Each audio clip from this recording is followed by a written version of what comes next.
আমাদের শিক্ষামন্ত্রী মাননীয় ব্রাত্য বসু নিজেই সাংবাদিক যে অধিবেশন হয়েছে বা যে প্রেস কনফারেন্স হয়েছে সেখানে তিনি পরিষ্কারভাবে জানিয়েছেন যে যোগ্য অযোগ্যের তালিকা আছে, যোগ্য অযোগ্য আলাদা করা সম্ভব আছে এবং সেটা সুপ্রিম কোর্টের কাছেও আছে, এসএসসির কাছেও আছে।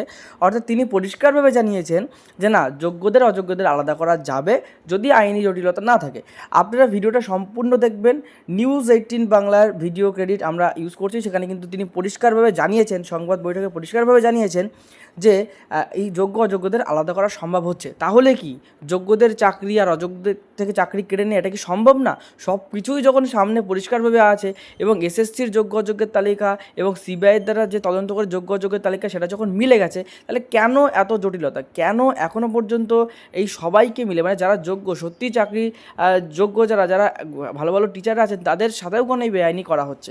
ভিডিওটা প্রথম থেকে শেষ পর্যন্ত দেখবে এবং চ্যানেলে অবশ্যই তোমরা সাবস্ক্রাইব করবে। শিক্ষামন্ত্রীর দাবি, সিবিআই যোগ্য অযোগ্য বাছাই করেছে। এসএসসির কাছেও যোগ্য অযোগ্য তালিকা রয়েছে। আইনি বাধা না থাকলে চাকরিহারাদের দাবি মেনেই তালিকা প্রকাশ সম্ভব।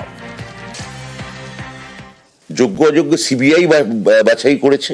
মহামান্য সুপ্রিম কোর্ট বলেছেন যে সিবিআই এর সঙ্গে এসএসসির দেওয়া যোগ্য অযোগ্যের তালিকা সম্পূর্ণভাবে মিলে যাচ্ছে।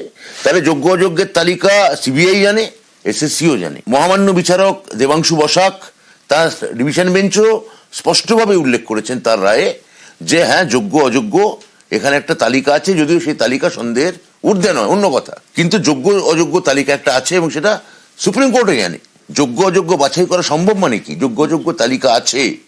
এবার ওরা যদি দাবি করেন, সেটা আমি আইনি পরামর্শ নেব। আইনি পরামর্শদাতারা যদি বলেন যে এটা ওয়েবসাইটে দিয়ে দেওয়া যায়, দিয়ে দেবো। আমি তো আবার বলবো যে আপনাদের কাজ হচ্ছে এখন মুখ্যমন্ত্রী আমাদের সঙ্গে বৈঠক করা, যতক্ষণ না ক্লারিফিকেশন এবং রিভিউ পিটিশন হচ্ছে ততক্ষণ ধৈর্য ধরা।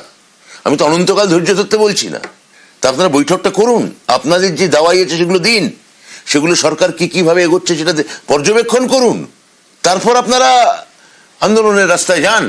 সুপ্রিম কোর্টের জাজমেন্টের পরে এটা করা যায় কিনা, সমস্যার সমাধান রিভিউ পিটিশনের তো হিয়ারিং হবে, সেখানে যদি যোগ্য তালিকাটা ফেলে দেন তাহলে একটা বড় অংশের যোগ্য শিক্ষক শিক্ষিকা শিক্ষাকর্মীর চাকরি বেঁচে যায়। আমি বলবো না এখনই বেতন বন্ধ করে দিন, এটা আমি বিকাশ বাবুদের মতো বলতে পারবো না। যে আপনাদের হাতে সব রয়েছে, রাজ্য সরকারের হাতে। সুপ্রিম কোর্ট আগের চিফ জাস্টিস মাননীয় চন্দ্রচূড়জি, বর্তমান চিফ জাস্টিস মিস্টার সঞ্জীব খান্নাজি 16 বার আপনাদের সুযোগ দিয়েছে।